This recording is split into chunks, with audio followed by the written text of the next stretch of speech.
Pesona si gadis desa, episode 71 dengan judul Kalah Pelayanan.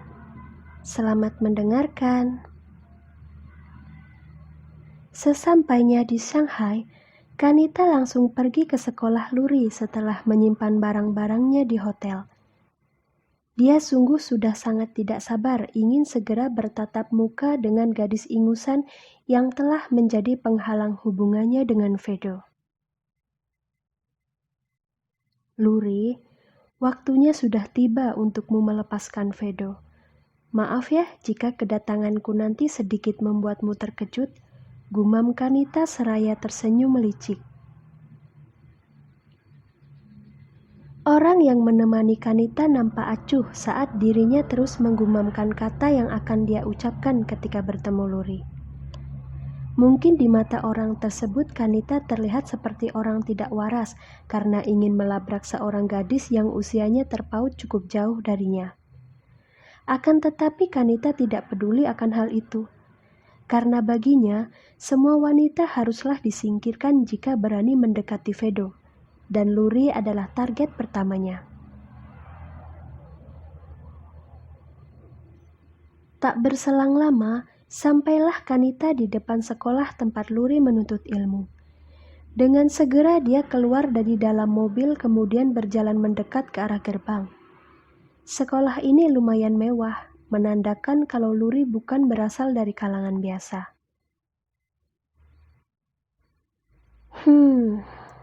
Siapapun kau, aku akan tetap menghancurkan hubunganmu dengan Fedo, Luri. Muncullah. Ada urusan penting yang harus kita selesaikan, ucap Kanita pelan. Di dalam sekolah, Nania yang baru saja selesai mengikuti latihan bela diri nampak berjalan sendirian ke arah gerbang. Suasana hatinya sedang tidak bagus, jadi dia memutuskan untuk jalan-jalan keluar. Siapa wanita itu? Pendek sekali pakaiannya. Apa dia tidak malu? Batin Nania keheranan. Karena penasaran, Nania pun memutuskan untuk mendekat. Dia mengerutkan kening ketika wanita itu langsung menutupi wajahnya menggunakan syal yang dia bawa. Khawatir kalau wanita tersebut memiliki niat buruk pada sekolahnya, tanpa ragu Nania pun langsung menegurnya. Nona, apa yang sedang kau lakukan di depan sekolahku? Tanya Nania sembari menatap penuh curiga pada wanita aneh tersebut. Hei kau, apa yang kau lihat? Tanya Kanita risih ketika ditatap oleh seorang gadis cantik berseragam putih. Terserah aku mau melihat apa, ini kan mataku, kenapa kau sewot? Jawab Nania sambil terus memperhatikan dari atas sampai ke bawah tubuh wanita yang sedang berdiri di hadapannya. Sungguh, dia geli sendiri melihat cara berpakaian wanita ini. Nania yakin sekali kalau pakaian dalam wanita ini pasti akan langsung terlihat jika dia membungkukkan badannya sedikit. Sangat memalukan. Cih! Kanita mengepalkan tangan saat mendengar jawaban cetus dari siswa yang datang menghampirinya.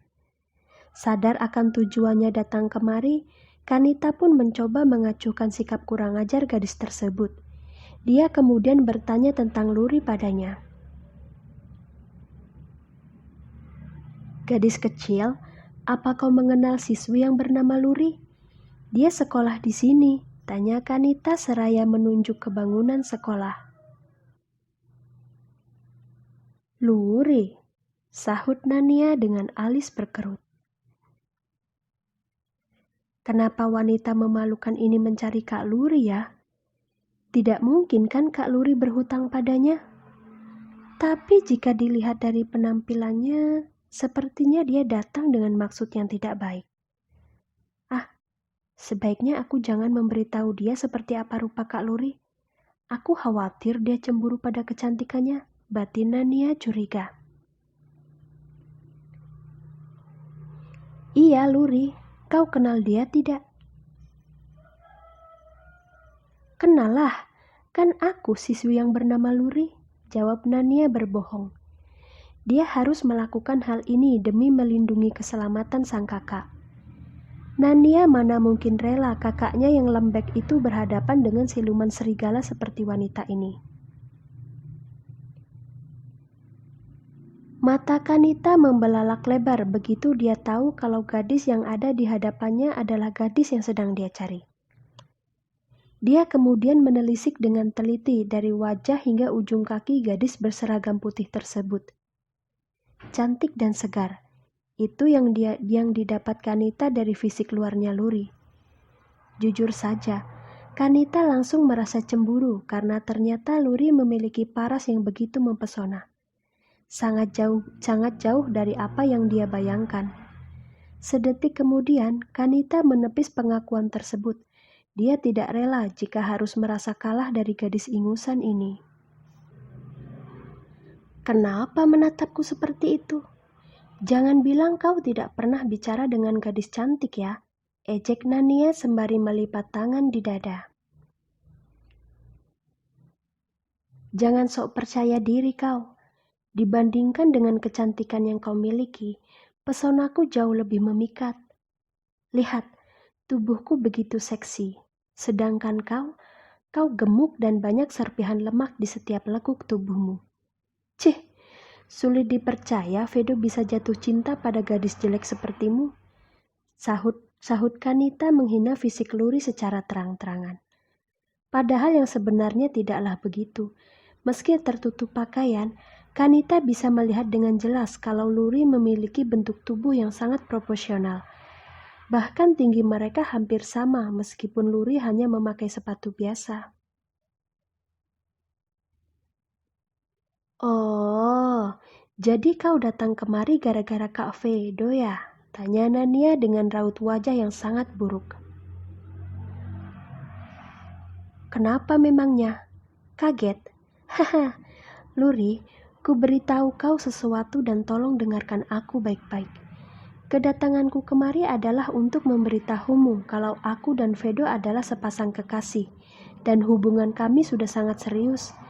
Jadi aku harap kau jangan tidak tahu diri dengan terus menempel kepada kekasihku. Putuskan dia dan carilah pria lain yang seumuran denganmu. Paham? Jawab Kanita tanpa basa-basi. Nania tertegun. Kekasih? Jadi selama ini Vedo hanya mempermainkan kakaknya. Kurang ajar. Berani sekali pria genit itu. Saat Nania sedang kesal, dia tidak sengaja melihat senyum aneh di bibir wanita tersebut. Lalu timbullah perasaan curiga di mana Nania berpikir kalau wanita ini datang hanya untuk merusak hubungan kakaknya dengan Vedo. Hei nona jelek, ku beritahu kau satu hal dan tolong dengarkan aku baik-baik, ucap Kanita mengikuti gaya bicara wanita ini. Dia tidak boleh tinggal diam jika benar wanita ini datang dengan niat ingin menyakiti hati kakaknya. Selama janur kuning belum melengkung, maka aku masih memiliki hak untuk merebut Kak Vedo darimu. Dan apa tadi kau bilang? Hubungan kalian sudah sangat serius. Hahaha, kau lucu sekali. Tahu tidak kalau Kak Vedo sebenarnya sudah melamarku. Kami hanya tinggal menunggu hari untuk menikah. Halumu terlalu tinggi, Nona. Sebaiknya kau pulang dan kembalilah tidur agar setelah bangun nanti kau tidak berangan-angan seperti ini lagi. Kasihan sekali. Kau jangan sembarangan bicara ya. Vedo tidak mungkin melamar gadis ingusan yang buruk rupa sepertimu. Dan asal kau tahu, kami berdua sudah sering menghabiskan malam berdua. Vedo begitu candu akan pelayananku saat kami berada di atas ranjang. Tahu tidak? Hah? Teriak Kanita mulai terprovokasi. Apa? Buruk rupa?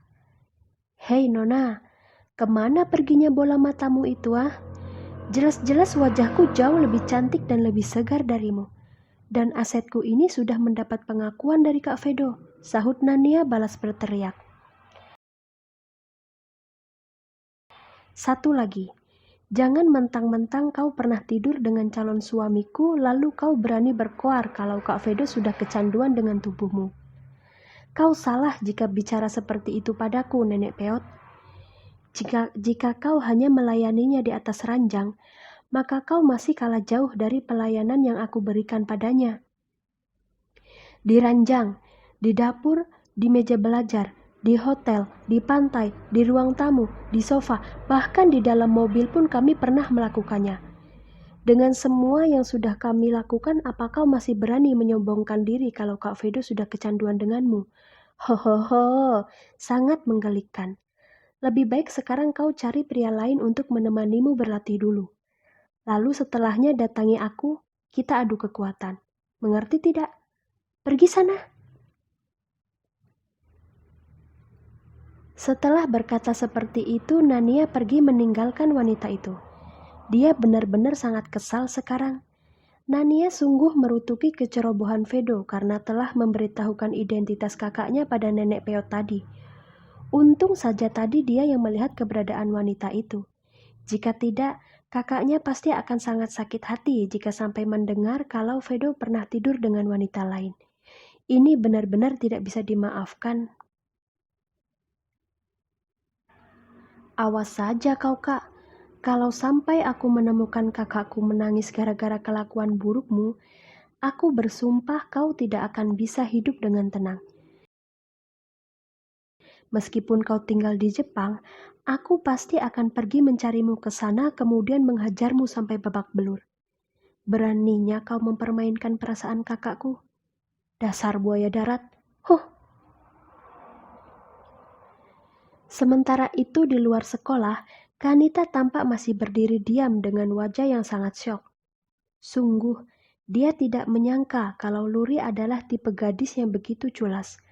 Kanita merasa sangat tertohok dengan ucapan yang menyebut kalau Luri dan Vedo sudah sering melakukan percintaan di berbagai tempat. Dia merasa kalah, karena pada kenyataannya, Kanita dan Vedo hanya satu kali melakukan percintaan, dan itu pun dalam kondisi mabuk berat. Kau ternyata tidak sepolos seperti gadis seusiamu, Luri. Sialan. Masa iya aku harus kalah pada gadis ingusan sepertinya? Tidak, ini tidak bisa dibiarkan. Aku tidak bisa membiarkan Vedo menikah dengan Luri. Tidak bisa. Ayo berpikir, Kanita. Pasti ada jalan lain untuk memisahkan mereka berdua. Kau jangan sampai kalah, ucap Kanita panik. Kanita kemudian kembali masuk ke dalam mobil sambil terus memikirkan cara apa yang akan dia gunakan untuk merusak rencana pernikahan antara Luri dengan Vedo. Dia tidak rela jika pria yang disukainya menikah dengan wanita lain. Membayangkan hal tersebut membuat Kanita menjadi sesak napas. Dia merasa tercekik. Kau hanya boleh jadi milikku, Vedo. Aku bersumpah akan menyingkirkan semua wanita yang mencoba untuk merebutmu dariku. Termasuk Luri, geram Kanita dalam hati.